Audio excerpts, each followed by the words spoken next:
I thought it might be useful for those of you who haven't yet read the book if I just read you a couple of very short extracts from the final few pages.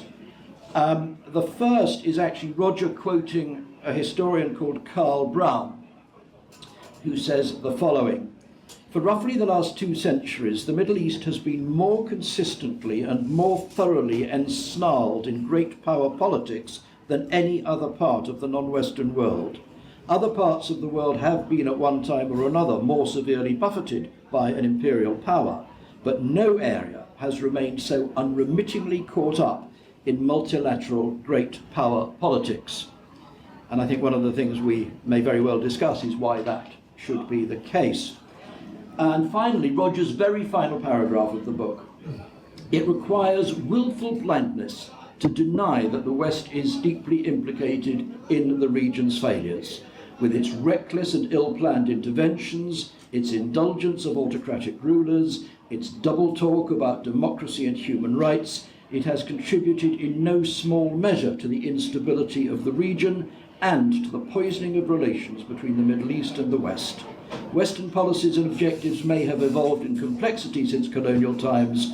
No one in the 1950s could have foreseen the internet or Al-Qaeda, but their effect on the region has been essentially the same: to lock it into a web of interests which the West feels a constant need to protect, either through proxies or through direct intervention. In Iraq in 2003, as in Egypt in 1882, the itch to intervene has persisted." Which gives us a great jumping off point to ask Roger what he meant. Thank you, Robin, and thanks to all of you. Well, nothing more needs to be said, really. I'll just add a few details, maybe tell you a couple of stories. I mean, that's it, if you want the essence of the book. But why did I write the book? Because I think people have great difficulty, for perfectly understandable reasons, understanding what's going on in the Middle East, especially now. Think of Syria, think of Iraq, think of Libya, and although nobody does think about it very much, think about Yemen. And through all my time as a journalist, going back to the 1970s, I hesitate to admit to that, it seemed to me that journalists are so busy looking at the crowded foreground that there's no time or space to look at the important background. And in the Middle East, and if you do try and do that, your editors and your bosses will tell you, get on with it. You know, we're in the news business. We're not in the PhD business. A colleague once said to me, in exasperation, in my early days in Bush House, "Roger, you're a hackademic." And I wear it as a badge of pride. That's fine with me. But what he meant was, stop faffing around, get on with it. Where's the story, and why are we doing this story now? Because that's what news is supposed to be. So I wanted to tell the story of how the modern Middle East emerged from the shadow of colonial rule. And it is not fully emerged from the shadow of colonial rule. In a way, that's the point. But it emerged in the sense that the colonial powers, principally Britain and France, left, and independent states emerged in one form or another. But so I chose 10 countries, ambitious, stretching from Algeria. My definition of the Middle East is very broad, and I hope nobody will want to spend 20 minutes debating that. Algeria is an Arab country, and it's part of the story as far as I'm concerned, and part of the imperial story too, a very important part. But stretching from Algeria in North Africa to southern Arabia, to the British withdrawal from Aden with their tail between their legs in 1967. But the 10 stories told chronologically are designed to tell one single story, the story of how the Middle East emerged from the colonial era. Historians tell us what happened, and even an amateur historian like me knows you've got to tell the folks what happened. But I want to tell you what it felt like to be there, which is very different and sometimes difficult to do. How do you do this? You all know the answer to this now. You all read history books. Through oral history, through the letters, memoirs, diaries, biographies, autobiographies, or, and I'm a journalist, I like to talk to real people, in this case in their 80s and 90s, some of them, and they tell me their oral history story, what they were doing in Baghdad in the 50s, what they were doing in Palestine as it then was during the Second World War. Great. Much as I'm used to sitting in libraries, sitting with a real-life human being telling me their story and allowing me to pump them, to draw them, to question them, that's better still. So I wanted to tell the story. I wanted to give some sense of what it was like to be there. I'll give you two quick examples. When I think of the Iraqi Revolution, when the British-backed monarchy in Baghdad was overthrown in 1958, I don't think of the big figures. I think of Lamia Gailani, still alive, one of the most distinguished Iraqi archaeologists. She was a young teenager back for the summer vacation from Cambridge. And she's in the burning heat of Iraq in the summer. You sleep on the roof of your house. And she's there, and her brother's over there on the roof, and suddenly shots ring out. And Lamia's sleepy, but she gradually stirs herself and said, well, what's going on? Oh, some shots being fired. And so Lamia says, it must be some tribes fighting in Baghdad. And her brother says, oh, typical Cambridge education. You think there are tribes shooting off guns on the streets of Baghdad? And within moments they realize, or they somehow intuitively they realize, that these are the first shots fired in the revolution which overthrew the monarchy which the British had established in Iraq towards the end of the First World War. For the British, it's a story of disaster. British accounts will tell you how the members of the royal family, the Iraqi royal family, the Prime Minister Nouri al-Said, who was one of the most reliable people from the British point of view, were killed. Nouri was dismembered by an angry crowd. That's the British side of the story. Bloodshed, tragedy, violence, end of an era for the British Empire. For Iraqis, Lamia told me with her eyes shining more than 50 years on, I rushed down to the street in my nightdress, she said. For the British, an end of an era, for the Iraqis, a moment of liberation, a coming of age. I'll leave it at the one example. Well, I'll mention the other totally contrasting example which fascinated me. A British soldier, a young left-wing soldier called Dave Wallace, who was sent to Egypt during the Second World War. Now, my father and my grandfather were in Egypt, and they hated it, and they were convinced that the Egyptians hated them too. A not uncommon response.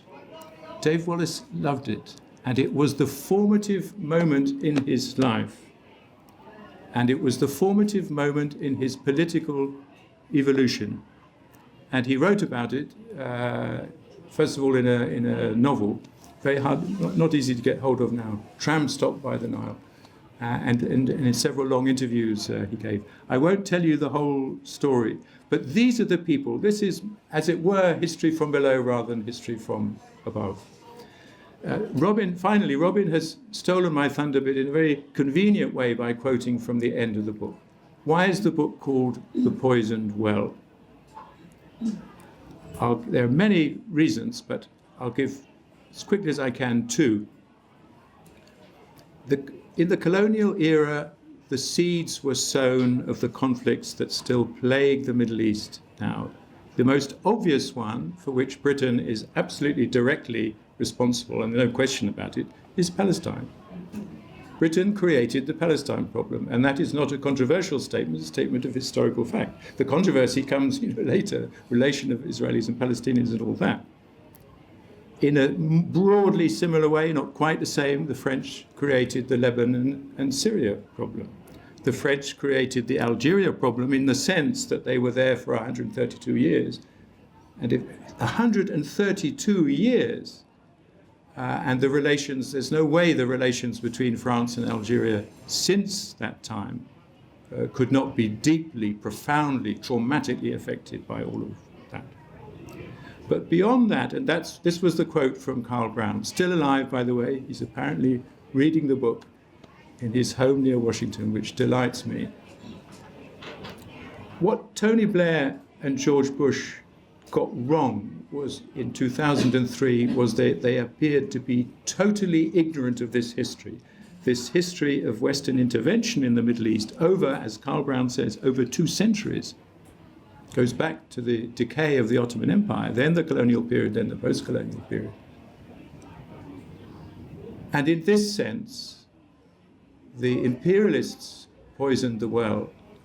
And I'm sorry to say, Bush and Blair did their bit to poison the well too. That's it from me. Thank you, Roger. I've got one question for you before I move on to our next panelist. It could be said that there are very few places in the world which have not been poisoned by the legacy of one empire or another.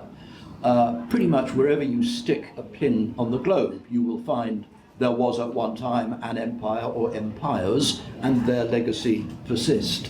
What makes the Middle East different? It's a good question. Karl Brown's suggestion is that it's more intense and it's gone on for a long time. But I think there are other things too.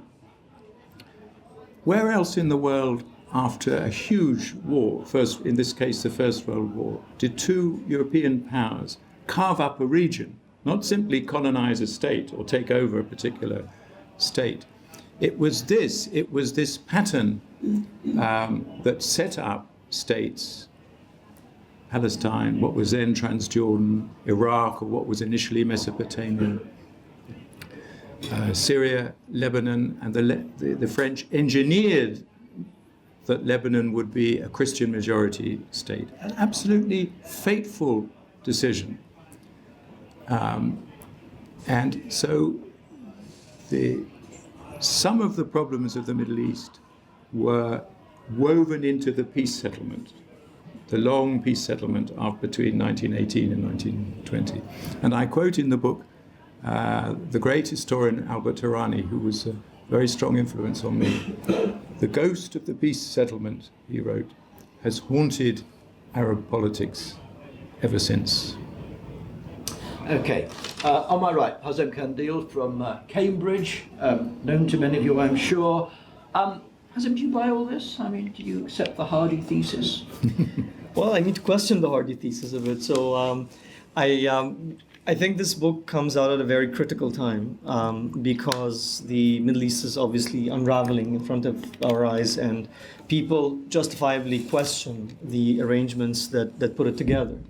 And I think what Roger does in this, I think, very important book is he tries to take us back to this period, this foundational period, and try to tell us a story about what happened then, and leaves us to figure out how we reach where we are right now. I think you make a lot of very important points, and I would just want to highlight 3 or 4 of them that I would wish you to clarify, elaborate on a bit more. I think one of the main points is that this book, in a very good way, lays to rest the very widely held notion that imperialism advanced in a systematic way, applying a single, unifying, coherent logic. What we find in the book is a lot of confusion, hesitancy, not just squabbles, but very serious disagreements between colonial administrators, military, civilian officials, governments and their lobbies. And you find that spirit of improvisation captured in some of these quotes. When you talk about the occupation of Egypt, you talk about, well, it happened without plan or intent. That in Iraq, classic example of mission creep. It's a territory acquired almost by accident. Towards the end, you talked about colonialism as improvised rather than planned. And so my question here in that point is So do you endorse then the notion of an empire acquired in a fit of absence of mind? Or are you suggesting that there was some kind of underlying logic that sweeping all these historical actors forward, even though they were unconscious of it? So is the haphazardness only apparent to us as readers, the real story from below, but do you believe in some kind of historical force that was sweeping them forward?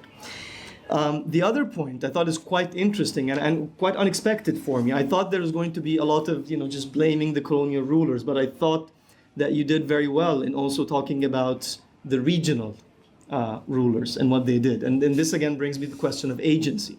And towards the end, you rightly criticize a lot of the local players. And they say, well, it's complacency to think that they were the unwitting victims of all this. And then you come again and saying, but we cannot also deny the responsibility of the imperial forces. And I'm going to ask you to do the hard thing, being an academic myself in a way, is if you have to allocate the main cause for what you call the ongoing state crisis and distinguish that from a supplementary cause, where would the axe fall? In your chapter on Iran, for example, you talk about Mossadegh. It's about, the story we all know about the coup that overthrew Mossadegh and the bitterness that this left and so on. But you say quite rightly, and I'm quoting here, that Mossadegh, on the eve of his overthrow, was acting in a thoroughly unconstitutional manner. You say that he alienated all of his key supporters by his high-handed and undemocratic behavior. So in a sense, thinking about this, if there hadn't been a coup, would Mossadegh have continued in his project, or the coup kind of gave a nudge to a process that was already happening that had to do a lot with him? And then another thing here, again, the question of agency. I just want to read a very short excerpt. A British diplomat describing a city I will name momentarily, he says, well, the whole city groans under the tyranny of the Minister of Police. The highest functionaries might be summoned in the middle of the night and interrogated by persons much their inferior in rank and utterly frivolous charges. A man is spied on by his colleagues, his subordinates, his servants, who all write reports of his daily doings. And reading this, you think, this is one of these dictators propped up by Western powers in the 50s and 60s. We know that from Egypt, from Syria, from Iraq. This is actually a description of Istanbul under the rule of the Sultan Abdul Hamid, who was one of the most staunchly anti-Western, figures in the late Ottoman period. And so this is exactly the kind of police state. So I was wondering, is how responsible are Middle East players with that? Now, finally, and I guess this brings us to the bigger question. The second question was getting there. Is this notion of counterfactual, analysis? What would have happened if that hadn't happened? Now, looking at the history of the region, for more than a millennium, you had a history of ethnic, sectarian tensions that in many cases led to civil wars, contested borders, creeds fighting each other. You had dynasties rising and falling, Mamluks, the Umayyads, the cascade of dynasties in Andalusia, which is predecessor to the state crisis that you're describing. And interestingly enough, you always had what you describe as the holier-than-thou creeds that we see today in Qada and Daesh and so on. These were the Kharijites, from 1,200 years before. And you write a bit about the Wahhabis. And of course, there's the 18th century Wahhabis, and they have to be put down because they were going against the Ottoman ruler, and the modern day kind of creed, the Ikhwan of the in 1927 revolting against Ibn Saud. So saying that Ibn Saud is not religiously proper enough for them, and he having to put them down. So in a way, you can see that all these things have been there for hundreds of years. So the question is, what did imperialism introduce into the region that was not really there before for hundreds and arguably more than 1,000 years before? I have one little thing, but I'm late. I'm glad that you highlighted the what you call the spirit of improvisation, which sort of is a thread that runs through nearly all of the chapters, because it set me thinking, and I wondered whether you were left with the impression that Roger saw this history that he's looking at as almost a chapter of accidents, with the imperial powers perennially taken by surprise by A, what was happening, and then B, the effects that their actions had. I mean, is that something which surprised? I think one of the quotes about how history is made that really stayed with me is Joseph Ellis is the historian of the American Revolution, and he says, men make history, but they don't know which history they're making. And I think this is very true, and this is, I think, what I came out of the book. I mean, all these people were just scrambling, struggling around, dealing with wartime imperatives and contingencies. Like you mentioned, the contradictory, possibly irreconcilable pledges the British made to the Arabs and the Jews and the French, and then Churchill was left, 1921, trying to square the circle. It's just a series of improvisations. I mean, not necessarily accidents, and there might be forces playing, and this is what I was asking Roger about, that there might be some forces, but it certainly are not as coherent, as systematic as some of the other, books that are written about the subject might suggest. Roger, you will get a chance to answer all of Hazem's questions again, but let me bring in Jonathan first. Jonathan Steele, I'm sure you are all very well acquainted with, formerly of The Guardian, now chief reporter at Middle East Eye, just back from Iran, he was telling me. Jonathan, your thoughts on Roger's book? Well, I think this is an absolutely wonderful book, because it's full of these kind of anecdotes that Roger's already been telling us about. It's full of quotations from diaries of people at the time, either people who were the victims of this empire, Iraqis, Egyptians, or whatever, or more likely, the quotes come from people who were serving the British Empire. And I think it's really, really important that there is a book of this kind, because those of us who were brought up in England and educated in English schools are given this impression that the empire was something very benign, modernized, and helped these countries get on their feet and so on. We're never told about the atrocities, the brutality, the massacres, the racism of imperialism. I mean, empire is in the title of this book because book covers are supposed to have short words, but as Roger's been saying, imperialism is what it's about. And it's not a cock-up theory of history, it's not a conspiracy, it's a system. This was a system that lasted much longer than the other isms of the 20th century, Nazism and communism. This lasted for 200 years, and it was a system like those other isms, which brought misery to millions and millions of people. And what is fantastic about this book is that it brings a lot of that to life. I mean, Roger just mentioned the Dave Wallace, the young British soldier who went out to Egypt to serve in the British Army. And you didn't say, and I thought you were going to steal my thunder. I mean, it's your thunder, but I'm reintroducing it for you. What he was told by a fatherly old sergeant major when he arrived. Now then, especially you drivers, just a word of advice. Traffic's very chaotic in Cairo. So if you happen to knock down a wog, stop and back over him and finish him off. It's much the best thing to do. The British will pay compensation to his widow, more than she would ever earn in 100 years. It saves a lot of form filling. If you injure a fellow, you wouldn't believe the paperwork you've got to go through, and you might end up on a charge anyway. So my advice is, knock a wog down, stop, back over him, and finish him off. I mean, this kind of racism is just incredible. The apartheid, the oil fields in Abadan in Iran, were like South Africa under the Boers.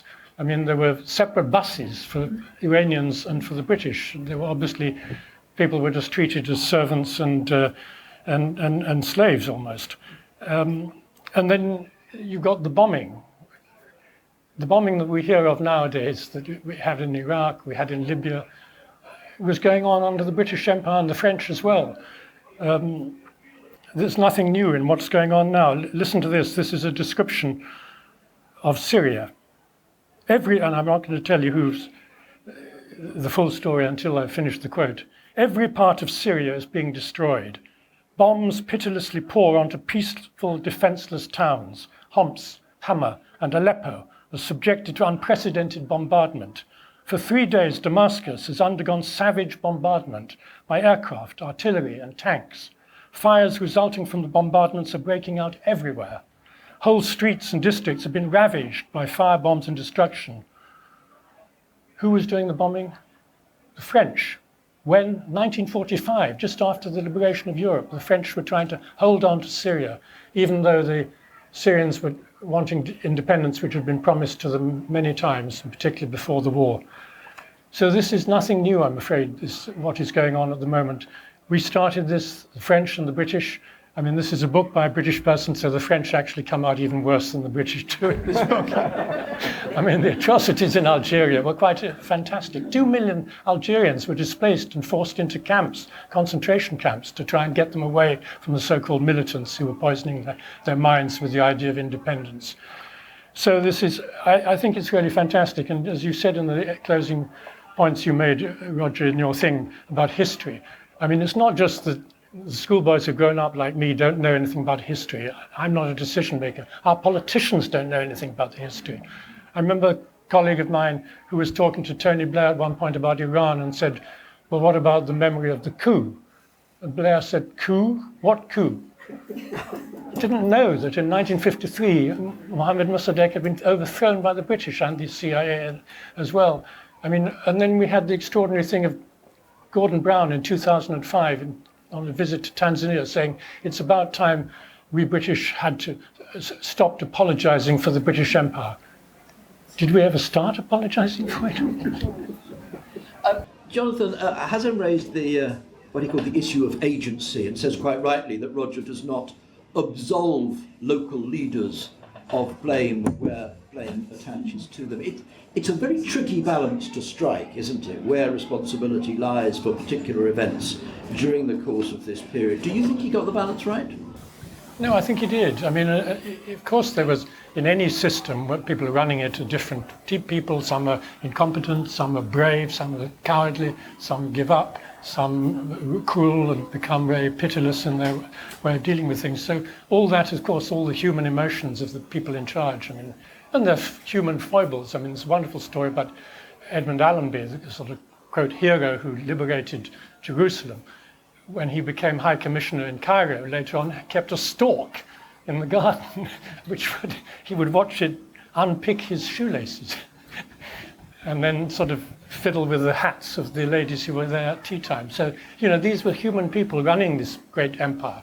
But as I say, the basic thing was a system which required oppression and subservience, and it was absolutely manipulated. I mean, 2 kings were asked to abdicate. The Shah of Persia and the King of Egypt were just told by the British ambassador, who just turned up in one case at a civilized hour at 6 o'clock, but in the case of Egypt at 4 a.m. in the morning, and just said, you have to abdicate, either you sack the prime minister or you abdicate. It is notable, though, I think in every country that Roger talks about, the imperial power always found it relatively easy to find a local leader or leaders with whom to cooperate, who would work with them, who would help them impose their authority. Now, they sometimes didn't last very long, but there were always people there who were happy to help, weren't there? Well, often they came from minorities. I mean, that was the thing, to use the minorities to control the majority, like Faisal of Iraq. I mean, largely Shia country, they put in a foreign Sunni Arab to come and be the king. Now, Roger, come back. I think Hazem characteristically has posed all sorts of interesting points and challenging points. The big one to my mind is this question of the inside and the outside. I had to write about this when my old friend Fred Halliday died. I learned a lot from Fred. I learned quite a lot by disagreeing with Fred. But one important thing on which I agreed with him is he said to me, and he wrote about this continually in his huge output, why is the Middle East so difficult? Because the inside and the outside interlock. They're locked, and neither side can break the chain. What do I mean? The interaction between the internal forces and the external forces, the internal dynamics and the external dynamics. Now think of Syria. It's part of the explanation why Syria is so damn complicated and why it's so difficult to unlock what has been locked together. Now, in the case of the Middle East, why are they locked? And then Hazem's question, should we and can we, two slightly different questions, attribute blame, responsibility as between the internal and the external? And I'm going to resist that question, but in just a moment. This is about huge Western strategic interests, which have varied over time, but go right back to the Ottoman Empire. The strategic question then, and for a long time, was called, rather euphemistically, the Eastern question. What to do about the decay of the Ottoman Empire? And Western powers, which then meant European powers and Russia, we may or may not say Russia is a European power, it doesn't matter, were intervening all the time in a competitive way, picking at the corpse, as we might say now, of the decaying Ottoman Empire. My point is that intervention is the norm in the Middle East. That may sound a very radical thing to say. Intervention is not the exception, it is a given. But I do not mean by that the full-on military invasion followed by occupation that we had during the colonial period in Egypt to Algeria, and then disastrously we had in Iraq. I mean intervention across a very broad spectrum, from, as it were, the softest of soft power to the hardest of hard power. On that spectrum of intervention, intervention is the norm. Why? Because the magnitude of Western interests over the last 200 years has been of such size and scope and importance, strategically, economically, diplomatically, that those interests, this is the perception of those powers, have had to be defended even at a very high price. The nature of those interests has changed. We have to add Israel into the mix. After the creation of Israel, we have to add radical jihadist Islam now as being the big interest.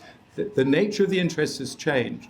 The pattern of intervention has gone on for a long time, for roughly 200 years or so, and I don't expect it to end anytime soon. The question is not whether we, if I may use the we, whether we intervene, but whether we intervene intelligently. I resist the either-or because of, I'm quoting Fred Halliday, the internal and the external are locked together. It's pointless in a way to say, oh, and of course it becomes self-serving. It suits not only the dictators of the region, but I'm afraid the conspiracy theorists of the region, of whom there are many, to say it's everything is the fault of the wicked imperialists. But it also suits people on question time. You hear them almost every time Iraq and Syria has come up. It'll be George Galloway or somebody who says, well, didn't the West have something to do with this in Iraq and so on? And he will be almost shouted down by others on the panel who say, no, stop this. We are, breast-beating that we're to blame for every damn thing. We're not to blame for every damn thing, but we have a historic responsibility for what has happened in the Middle East. And part of the awfulness of Iraq is that when we do something, when we intervene in a massive way, disastrously, we remind the peoples of the region of the humiliations of the past, in particular the colonial past. So these interventions are not only disastrous, not least for the people of Iraq, but they're disastrous for all of us. They keep going. They continue to poison the well.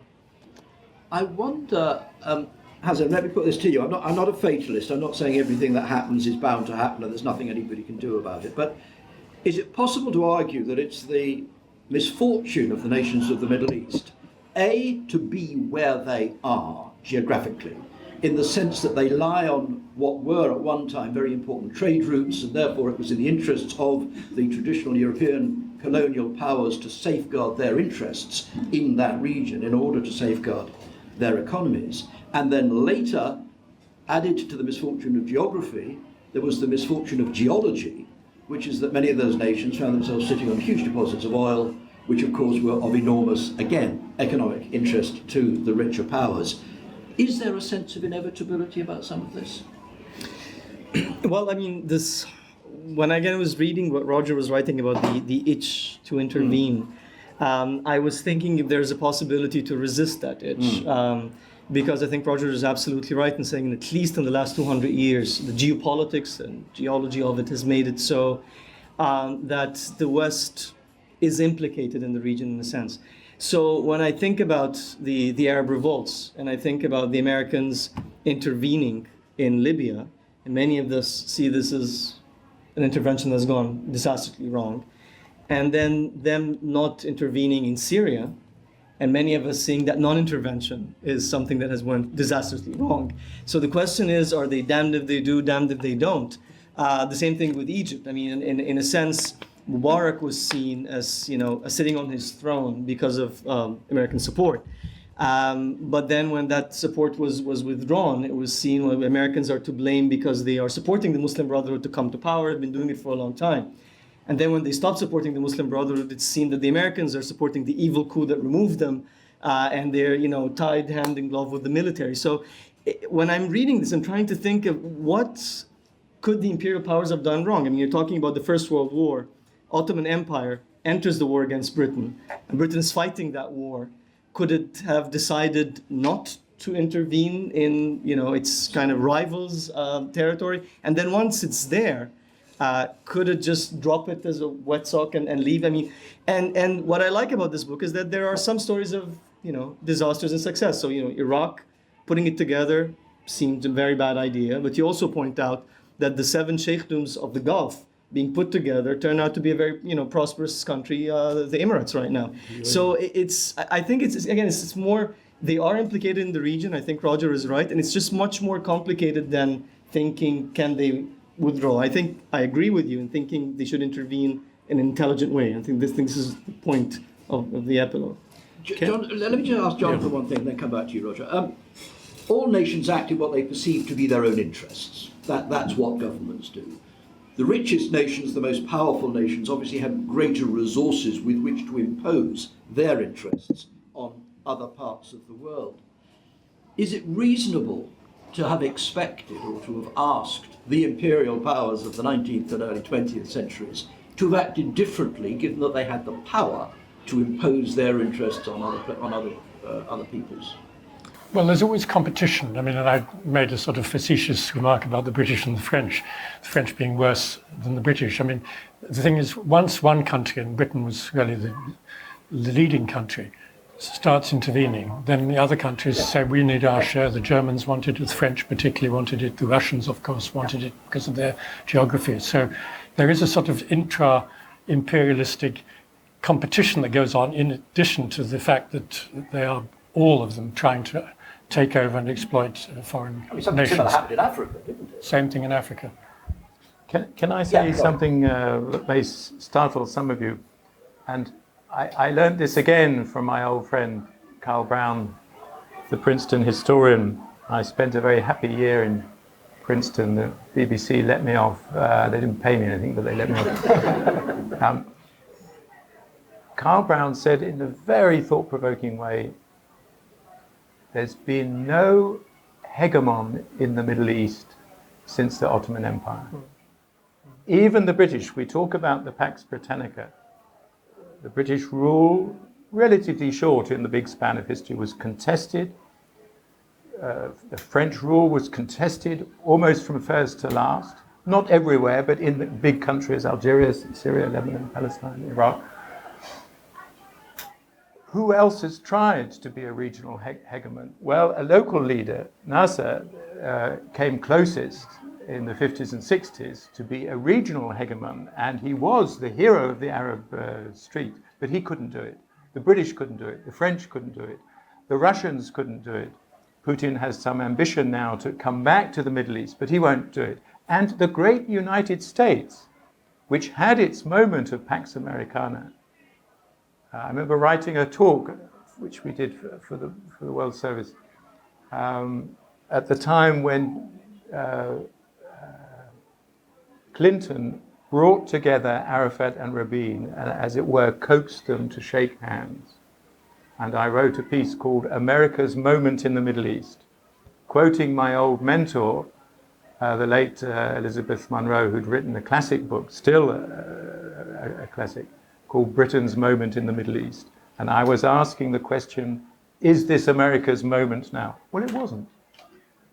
They can achieve much. They are the world's only hyperpower. Nobody else can match them. But now, some people in the Middle East may say, great, nobody can control us. But the fact remains that you have an outside world that feels it has to intervene in all sorts of ways in the Middle East, but can't do so to its own satisfaction, never mind the satisfaction of those in the region. This is an almost inescapable dilemma, it seems to me. Right, let me broaden this out a little bit, and I apologise to people over here who've had my back to so far. There is a roving microphone available, so if you raise your hand, I will then direct the microphone towards you, and I would ask you to wait until the microphone reaches you so that we can hear you. First over there, and then down here. Yes. Hi. Should I stand up or? As you wish. I'm from Egypt, and I was there during Tahrir Square and all the drama that's been going on over the past couple of years. And I also have I run a small organization for Arab humanists, and one of the things we try to focus on is the role of freedom of thought, freedom of religion. How do you get a discussion started where people are actually where we're trying to initiate social change from within. And I think Hazem kind of stole part of my question because, yes, the West is definitely implicated and it kind of abused a lot of the sectarian divides which were in the region and so on. But it's also, we do see this kind of conspiracy theory mentality where there's a tendency, like in Arabic we say, نظرية المؤامرة, everything is to blame on the West, and it can be harmful when we're trying to actually change our education system and tackle the root causes for sectarianism and so on. And you mentioned Albert Hourani, for example, and he talks about someone like Ibn Khaldun, who in his history of the Middle East talks about kind of certain areas where we've been declining since the 13th century, whether it's in science or in philosophy, and kind of we had this peak in Baghdad at a certain time, and it's been downhill ever since then. And even on a human rights stance, Britain did a lot of terrible things. If we talk about slavery, maybe they helped end slavery in certain parts in the Middle East. And I can go on about this for a while, but the question is there a tendency by Western academics to focus too much on the materialistic and socioeconomic factors and dismiss the ideological factors because they're a little bit more difficult to kind of pinpoint and measure? So it's a bit difficult to say, oh, sectarianism exists because of a belief in an afterlife. It's a lot more difficult to discuss. And is this potentially harmful to reformers and dissenters and people trying to create a change from within? And that's okay. That's Good. the question. Yeah, thank you. Let's take a couple of questions at a time, and then so we'll take this gentleman here, and then we'll get a couple of responses. Thank you. I have not read the book yet. But a treat in store. I'm certain. But the title made me think that it was going to be concentrating a great deal on the iniquitous perversions of oil. Now, obviously, that is an important aspect, but it's obviously very much more than that. But any comment you might have on that, I'd appreciate. Thank you. Okay, let's take those two first of all. Roger, do you want to kick off? We've set off, and it's very interesting, but it's also very tricky. It's not an easy debate. The past and the present, the internal and the external, and we're trying to somehow balance out those things, which is not an easy task.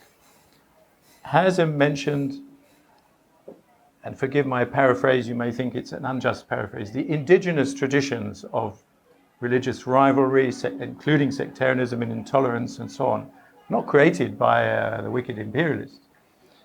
You've mentioned issues of human rights, and you've touched on the ideological issues and sectarianism. I'm very hesitant to use the word blame. I don't think it's helpful, but the word responsibility, and then I would say historic responsibility and more contemporary responsibility, we can begin to sift out some of these issues. You see, the classic accusation, one of the classic accusations, is that the colonialists divided and ruled. It wasn't always the case, but the classic case where they did divide and rule, with consequences that are still apparent today, is in Syria and Lebanon. The French divided and ruled. The British did not divide and rule. I mean, this is in Palestine, I might leave that one aside. Some Palestinians would tell me that they did and they favored the Jews and so on. So I don't believe this for one moment. They were stuck in a tremendous dilemma. They didn't want to divide Palestine. Their failure was to unite the communities. They wanted a binational state, insofar as they had a strategy for the future Palestine, and they couldn't do it. They couldn't reconcile the irreconcilable. The French, in the most calculated way, from the moment of the peace settlement, want to favor the Christian communities. They see themselves as the protectors of the Christians of the East, as they would put it. Now, does that mean that the French are responsible for sectarianism today? No, but they help to set in train processes which have led that way. The disastrous decision in Iraq, much more recently, by Paul Bremer, that first year of occupation, of Anglo-American occupation, which was really, and the Chilcot report has underlined this, was American occupation and American decision-making with the Brits in a very junior partner role. But the disastrous decision to divide up the posts on a sectarian basis. We've got to have so many Sunni Arabs and so many Shia Arabs and so many Kurds. Oh, we must have some women and some Christians and maybe some other minority and so on. Why? Of all the wrong lessons to learn from history, this was a wrong lesson. Are outside powers responsible when there's terrible violence in your country between Copts and Muslims? I don't think so, though sometimes people in outside countries are not helpful. But that's not the same as saying that they're responsible for what's going on. I resist easy answers. X is all to blame and Y are innocent pawns. No, Y is all to blame and X were benevolent outsiders trying to build schools and hospitals and do good, which was the version of empire, as Jonathan was saying, not only in our school books, but which I imbibed from my early interviews with a quite marvelous man. I quote him only once in the book. Well, a remarkable man and very much a man of his time, Sir Gawain Bell. They don't make names like that anymore, and they don't really make people like Sir Gawain. And he would sit in his country pub in, I think, Buckinghamshire, and my producer and I sat with him one afternoon. And in this grave voice with tones that even the BBC doesn't use anymore, he said, people come up to me in the pub and say, you were a wicked imperialist, weren't you? And he said, I set them straight. He worked in Sudan, and they believed that they transformed Sudan from a huge wilderness into something else. I'm not endorsing the view, I'm saying they believed this. They believed that service was the basis of empire. Now, we reject that almost totally. Jonathan has said this was a system, and if I paraphrase you correctly, it was an inherently oppressive system. And it seems to me, somebody I was interviewing said, well, the British got rid of malaria in Palestine. They did. And this could be presented as altruistic. I mean, we didn't want British troops or civilians to suffer from malaria, but we went out, locust prevention, all sorts of things went on. It doesn't, the great mistake is to say, if you improve the lives of people, they will accept the denial of freedom. And the Zionist movement tried this. I quote in the book, the marvelous exchange between Ben-Gurion and Musa Alami, a leading Palestinian nationalist. And Ben-Gurion said, we're going to make Palestine better. The Arabs will prosper. And Musa Alami replied, we would rather it lay backward and fallow for 100 years until we can develop it. Politics trumps economics always. And I'm not sure to this day that there are people who realize it. No, we can buy people's hearts and minds. You can't. Jonathan, just on the subject of ideology and the role that it may or may not have played during this period, there were some very interesting references through Roger's book to the flowering of Pan-Arabism for a period. Is there a risk that one underplays the role of ideology, do you think, in this period? Well, it's certainly true that none of these states, and I think you point that out in the closing chapter of your book, have produced a real specific local nationalism. You know, that's what is specific to Syria that is different from Lebanon. So people feel I'm Syrian and I'm not Lebanese, or vice versa. Basically, people are saying I'm Arab, or they nowadays increasingly identify themselves as one sect, because that has been, highlighted so much. And of course, the IS phenomenon has deliberately not only highlighted it, but turned it into a weapon, political weapon. So crucially, I think that's one of the, in a way, the good things about what's happening in the Middle East, that there aren't all these local nationalisms competing against each other. There is still a sense that we are part of a unified whole, which we want to recreate, an Arab whole. Hazem, do you just want to take on the oil issue?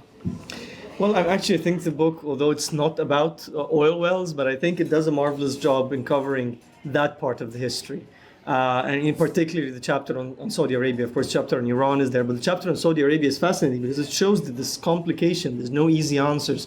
Roger was talking about Ibn Saud, the one who established the Saudi kingdom, spent all his money unifying that kingdom and then was broke. And then there was this Texas gentleman that came to him and says, well, I'll give you 50,000 in gold.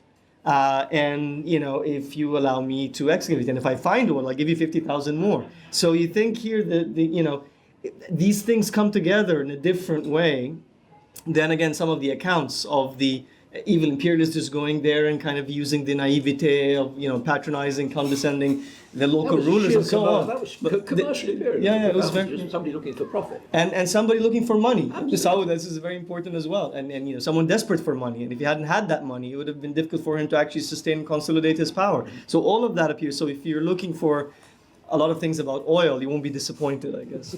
Can I add a word about Roger. oil? Because I'm not an economist at all or an oil expert, but what struck me forcibly in the two chapters where oil figures very largely, Saudi Arabia and Iran, oil becomes the spark. Oh, is it? Yeah. You mean my own personal batteries with a bit of oil?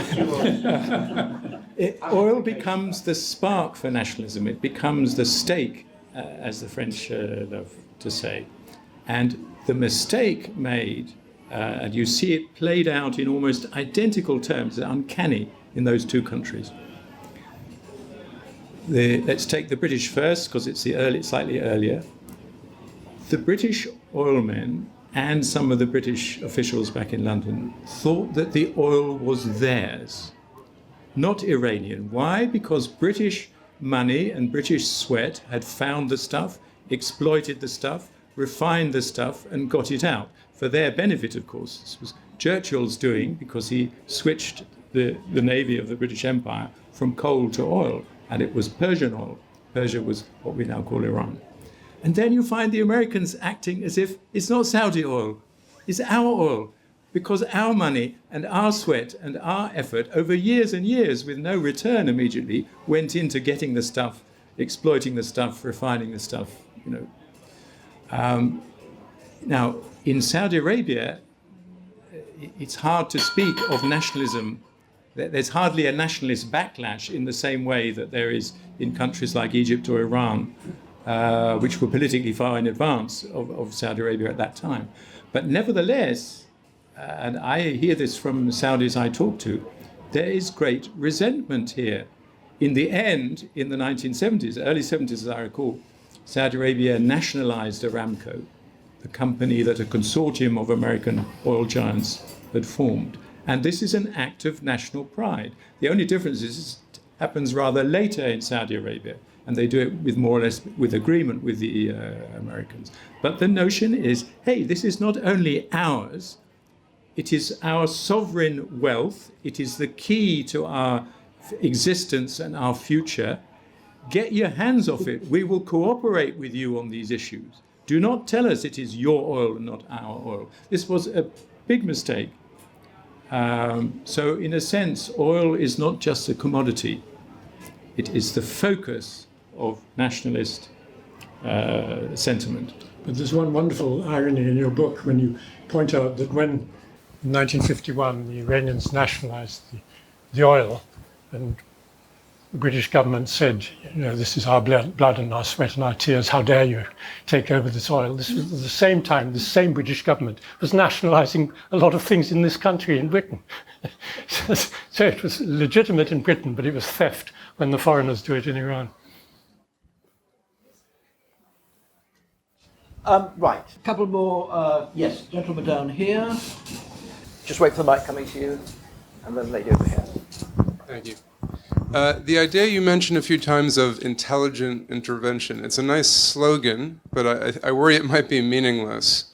What would an intelligent intervention have looked like, say, in Syria? If you look at the original actors whom the West may have helped, whom Britain and the US may have helped, it wouldn't have worked. The FSA was a joke. The only groups that were really fighting hard were jihadists. We're not going to support them.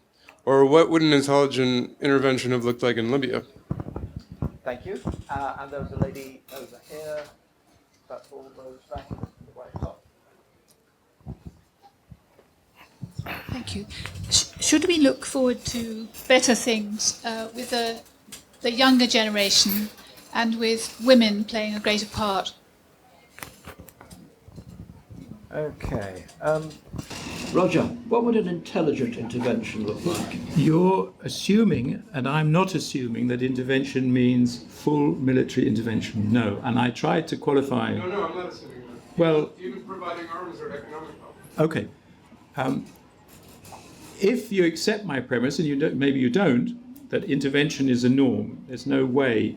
I'm not saying it should be so, I'm saying it is so, that this is the way interests, global interests now, we talk about the West, but actually global interests, third world countries as we used to call them, need that oil, but the Western powers are big powers, and Russia is playing now a role in the region. Intervention, whether we like it or not, is a given. I'm full of misgivings about intervening by proxy. You see, people say now the West is not intervening in Syria. We are intervening in Syria, but by proxy, by supporting other people. And the Saudis are intervening by proxy. And the Qataris and the Turks. And now the Turks are intervening in their own, directly. So I start from a fairly pessimistic premise that intervention is going to happen, whether we like it or not. Not all interventions are bad. Okay? I have to be very careful here not to be misunderstood. I had a lot of misgivings in 1990, 1991. Kuwait. The West, Kuwait, Saddam Hussein invades Kuwait, it's wiped off the map. The West and a whole host of a great international army puts Kuwait back on the map again. George Bush Sr. did it by the book, unlike his son in 2003. By the book means you go to the United Nations. You get resolutions. The resolutions support you. You get international allies, as broad a coalition as you can. And you go in. And you resist the temptation then to go into Baghdad and do regime change, which the younger Bush did not resist. You say our mandate, authorized by the United Nations, is to liberate Kuwait. Why do I have misgivings? Because this set off a whole train of tremors throughout the region. It polarized the Arab world. This may startle you if I say it this way, it created the beginnings of an Islamic revolution in Saudi Arabia, which in the end came to nothing. Saudi Arabia had these troops on its soil. We talked about a man wearing shorts, Jewish American women soldiers wearing shorts on the holy soil of Arabia. And then the mythology said they were flaunting themselves around the holy places of Mecca and Medina, which was complete rubbish. But the fact that they were there at all gave fodder, propaganda fuel to people who said, hey, we've been invaded. This is the Crusaders all over again. So I'm not saying this was a great intervention, but if a country is wiped from the map, it raises the question, what does international order mean? What does it stand for? What is international law if the rest of the world shrugs? And when people said, and I was among them sarcastically, would we be doing this if Kuwait produced bananas? It's not entirely flip. If you allowed Saddam Hussein to take over a major oil-producing state neighboring Iraq, where would he stop? Would he then dominate OPEC, bully all the Gulf Arabs who are, forgive me for saying it, in some ways eminently bullyable because they are militarily weak? I have misgivings about it, but that kind of intervention was whatever we think about it, was very different from 2003. Just hang on, let me get the other two in here. Jonathan, you will remember, as many people here will remember, a short-lived UN doctrine called the responsibility to protect, and a philosophy developed largely by Tony Blair of humanitarian intervention, a famous speech he made in Chicago in 1999. It led to, came in the wake of Kosovo, there was an intervention in Sierra Leone, neither of which incidentally produced much oil. But nevertheless, there was a brief flowering of what a lot of people thought possibly were good interventions, military interventions. Were there any such interventions in the Middle East, do you think? That were good. Very few, I think. I mean, you've mentioned about the only one that there was, the Kuwait thing. I can't think of any others. I mean, not many had UN backing. No. I mean, obviously Suez was completely without any UN backing, and it didn't even have US backing, which is as important nowadays as UN backing. It's interesting, though, that neither Kosovo nor Sierra Leone were UN backed, as I recall. No, they were not. No. Hazem, what are your thoughts? I just want to add one thing. I just think we need to keep in mind, I think this is what Roger's trying to say, is that non-intervention is intervention, right? So, I mean, when the US decides not to intervene fully in Somalia, that's one kind of intervention, right? And the same thing in Syria. So it's inevitable, doing something and not doing something has consequences on the ground. And so I don't think there's any escape from trying to think, what is the most intelligent way, knowing that it will always end up bad. So sometimes the answer is do nothing, do no harm. And it is a form of intervention and when you our do that. policymakers find this very hard. Do nothing. Do you remember how Britain and France persuaded an unwilling and obviously reluctant Barack Obama to intervene in Libya? Who was right when we look back? Douglas Hurd used to be very rude during the early days of the Bosnia War about journalists who espoused what he called the something must be done story. And politicians did find it very difficult, particularly when the television cameras were all over a particular disaster, to resist the something must be done calls. There might be, this was Kuwait again, but do you want to give me the mic? Yeah. Do you remember John Major was criticised fairly roundly when he wanted to support the Kurds of northern Iraq in a humanitarian way after Saddam survived and he turned on the Kurds of the north and the Shia of the south, and our TV screens had awful images of streams of Kurds trying to flee across the mountains into Turkey or anywhere they could get to in the most difficult circumstances. A clearly focused ambition, an intervention with a clearly focused ambition can succeed in doing something. I agree with Jonathan, they seem to be pretty few on the ground. And the danger of mission creep, as we've come to call it now, is that you start by doing X, but you end up with Y and Z, and you get sucked in. This is the problem with no-fly zones in Syria. Who would police them? Who would make them work? I don't know. But the real problem is that there's no assessment in advance of the intervention of what the likely consequences will be. And that's exactly what happened in Iraq, and the Chilcot report brought it out brilliantly. It wasn't that the war was necessarily illegal, and that's a whole debate that we can have. The war was reckless, and there is a thing called the crime of recklessness. If you're a reckless driver, you are a criminal driver. And there was no, it wasn't just that there was no planning, that's a separate thing. There was no assessment, a sort of damage impact assessment, which you have in environmental issues and other things. What is the impact going to be of this decision?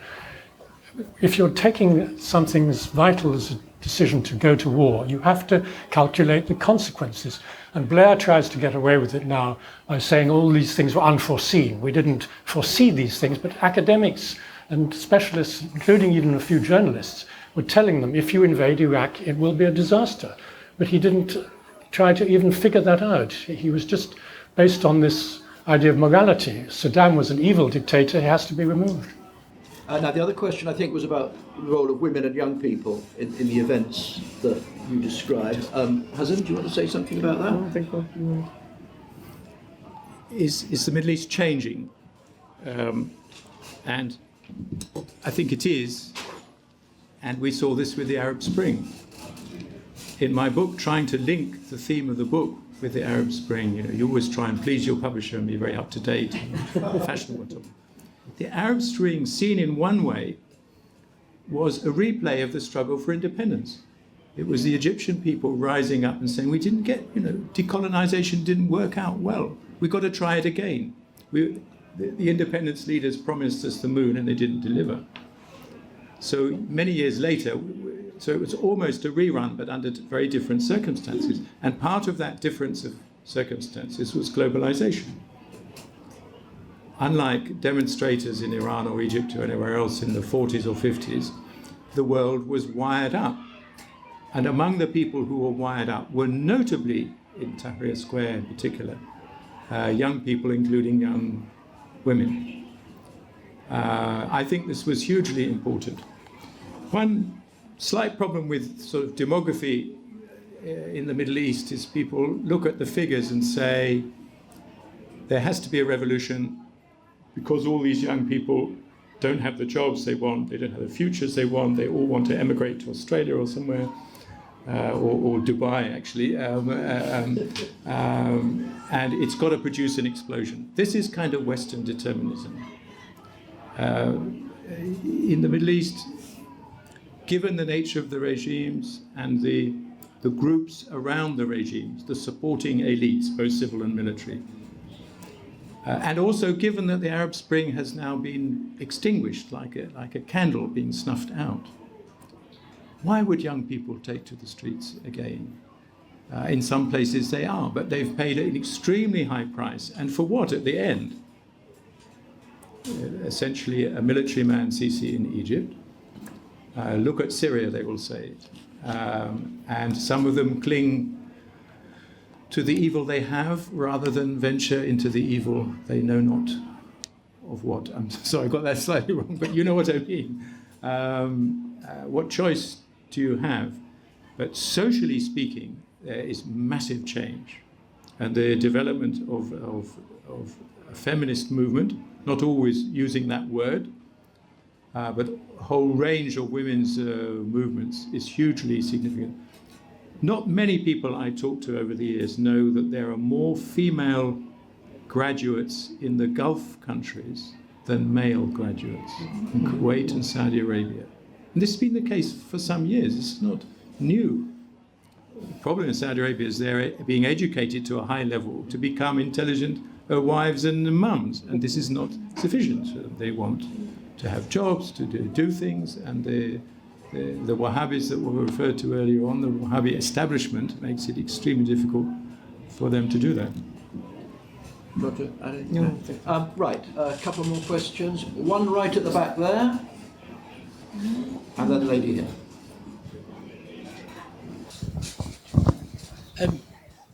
Roger, you made the point that proxy intervention is a particularly nasty form of intervention. Do you think there's something about the way that, we talk about how Britain hasn't intervened in Syria, but in reality, we, along with others, are probably arming some very unsavoury groups, about how kind of the international arms trade can make a lot of money off the back of this instability, And what kind of responsibility is there for us as a civil society in Britain to hold our governments to account over what intervention is actually going on and what weapons we're supplying to either dodgy groups in Syria or indeed to Saudi Arabia to bomb children in Yemen? Thanks. And there was a lady down here. Just wait for the microphone. We'll hear you, but people elsewhere might not. You've got a very loud voice. I just want to start off by just very briefly picking up on what you just said about social unrest. I mean, if you know far more about this than me, but if you look at Egypt, there was social unrest in the 50s, there was social unrest again a few years ago. People come back on the streets, even though their parents and their sisters have been killed or imprisoned. Anyway, I mean, that's just... But I mean, the real point I wanted to make was, some of the panel here, I mean, it sounds as if you think of academics or journalists as the people who are taking the decisions. And, you're not. And, the people, I mean, I hate to disappoint you. The people who are actually taking the decisions about intervention, liberal interventionism, etc., are governments who, as you said, are operating within a paradigm which is not necessarily one which we may agree with. And I think, like the last person just said at the back, our role is really to interrogate the role of our governments rather than just to be critical. And if everybody read Roger's book, then they would be far better able to do exactly that. Roger, on international arms trade. Sorry, the international arms trade and our responsibility to hold our governments to account. It's a very live issue at the moment with Saudi Arabia because of its bombing. As people are saying now in the region, the richest Arab country is bombing the poorest Arab country, Yemen. The Saudis vigorously deny that they are bombing civilian places, schools, hospitals. But then the fact is that bombs are hitting those places, and some of those bombs, I have no specific knowledge, but the allegation is some of them seem to have come from this country. I come back to this issue of interests and what I said before, the world is as it is, not what we wish it to be. I think we should lobby, we should name and shame, and frankly it's more likely to be people in the Labour Party or even on the left of the Labour Party, the non-Blairite wing of the Labour Party, who are much more likely to take up issues of human rights, where the party to which the fingers are being pointed is a very, very close ally of the United Kingdom. I asked a British ambassador, completely off the record, in Riyadh, whether he would raise with the Saudi princes, the senior level of Saudis. I'm raising a slightly different issue, but the problem is exactly the same. This is why I'm raising it. Whether he would raise the question of why there was no church in Saudi Arabia, even a small church for expatriates, the diplomatic community. And he looked at me and he said, if I was one-to-one with the prince, first of all, he would leave the room, and secondly, we would be left wondering if the next big arms contract would go to France or somebody else. It was an extremely candid answer, and I think it's a true answer. If I'm honest, I'm pretty glad I'm not in the shoes of that ambassador. I think we should raise issues of human rights with Bahrain, where there's a great absence of human rights, with Saudi Arabia, with Egypt. And a clever diplomat, we have one with us. I don't know, Hookie Walker, whether you feel inclined to say anything to us, but a retired diplomat, a clever diplomat will at least try to square that circle.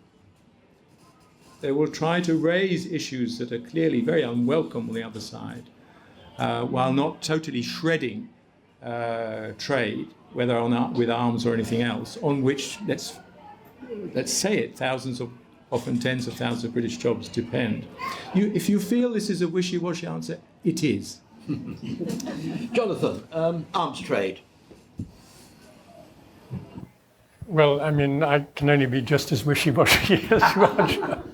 I mean, you know, obviously it would be better if we weren't selling arms to these people, but there is the competitive thing, and, you know, that's the world as it is. I mean, I think these slap-on-the-wrist type things are silly. I mean, 45 Americans were working with the targeting arrangements of the Saudi Air Force, and then the other day they withdrew 40 of them.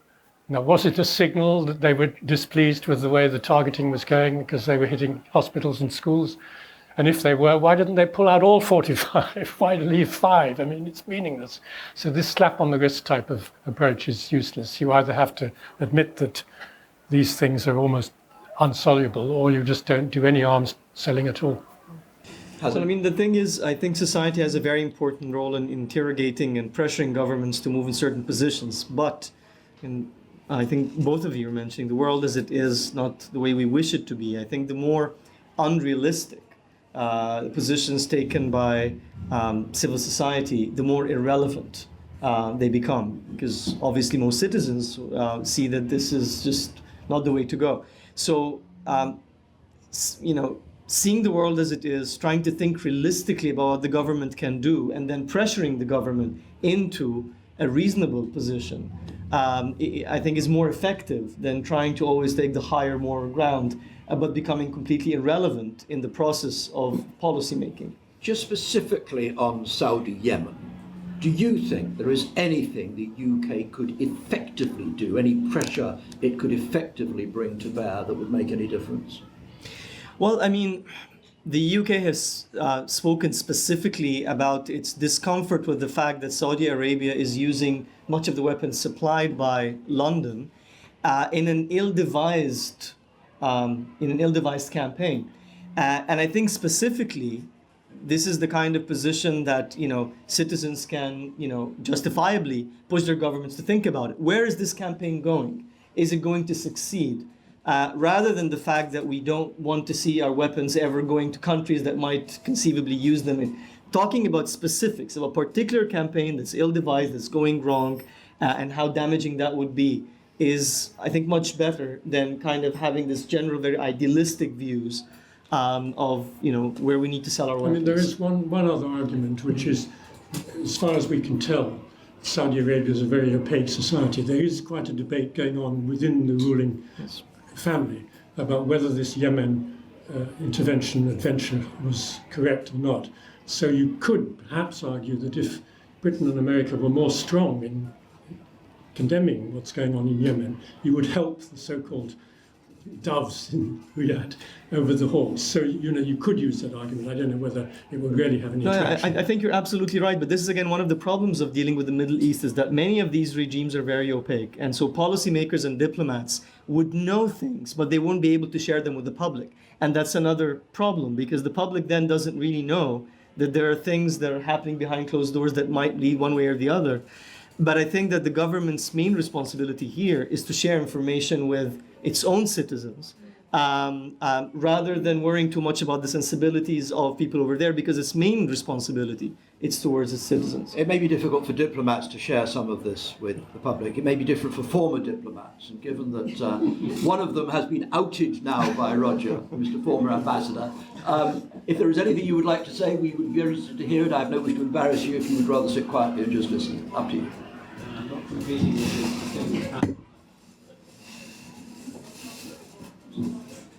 Seriously, I wouldn't want to compete with this distinguished panel, but I think the human rights question is very difficult.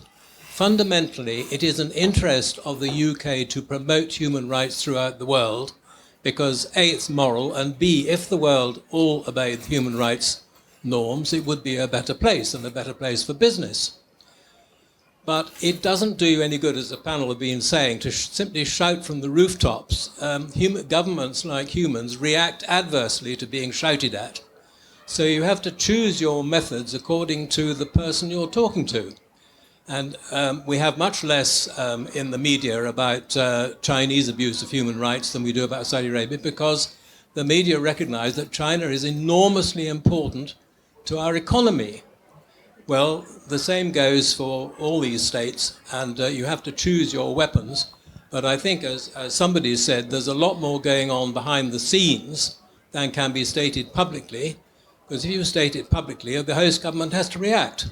So, has to react adversely. So you do it quietly, normally.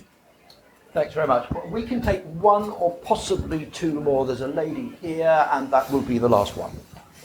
And I'm sorry if I have ignored this section of the room. Thanks.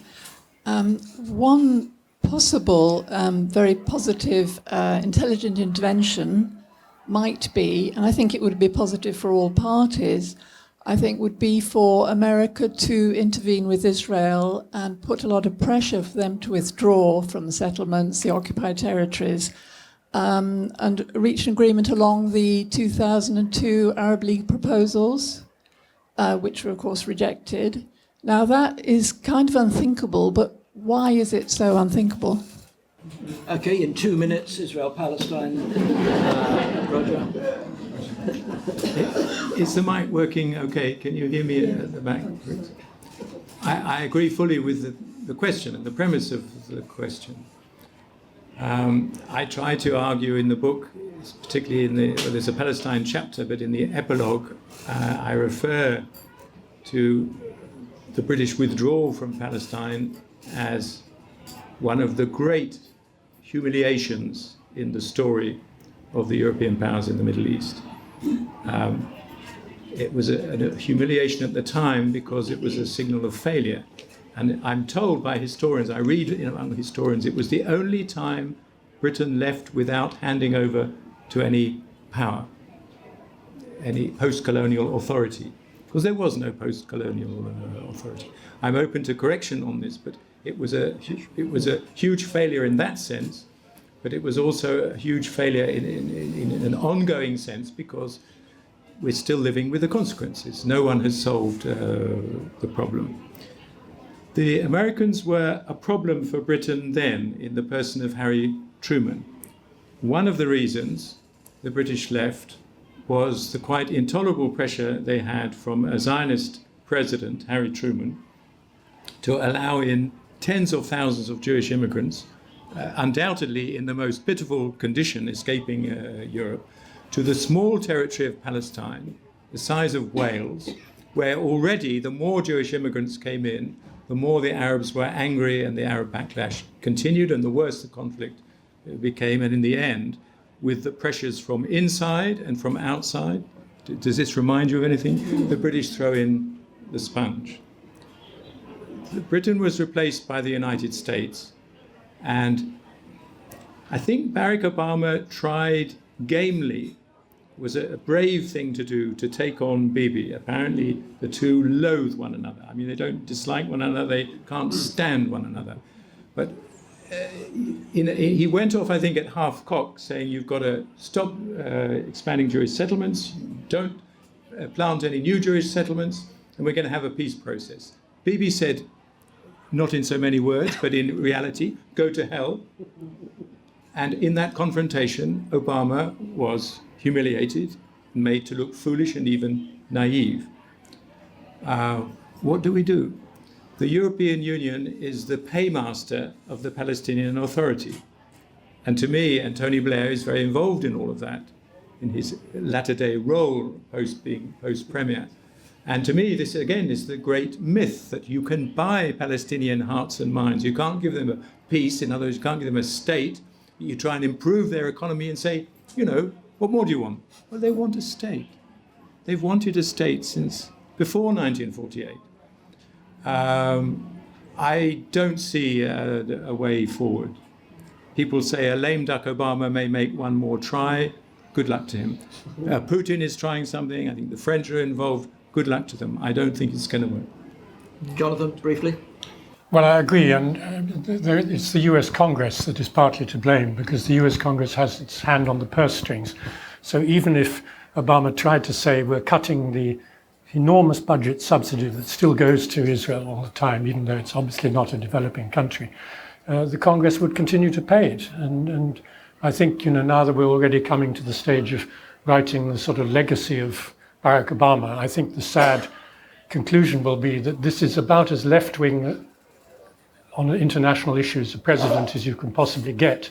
And look how little he's been able to do because of the almost paralysis of the American system, because of the way the Congress can thwart the president. Well, Edward Said, in his last interview, before he passed away in 2003, said, I lived all my life arguing that we can't have a two-state solution. Now I realize we can't have a one-state solution either. And I think that's my take on the issue. Well, thanks. On that, hugely encouraging. May I, on your behalf, thank our panel, Jonathan Steele, Hazem Kandil, and of course Roger Hardy. You will have an opportunity, if you've not already done so, to buy the book, to shake Roger by the hand. Thank you all very much for some wonderful questions. Thank you so much.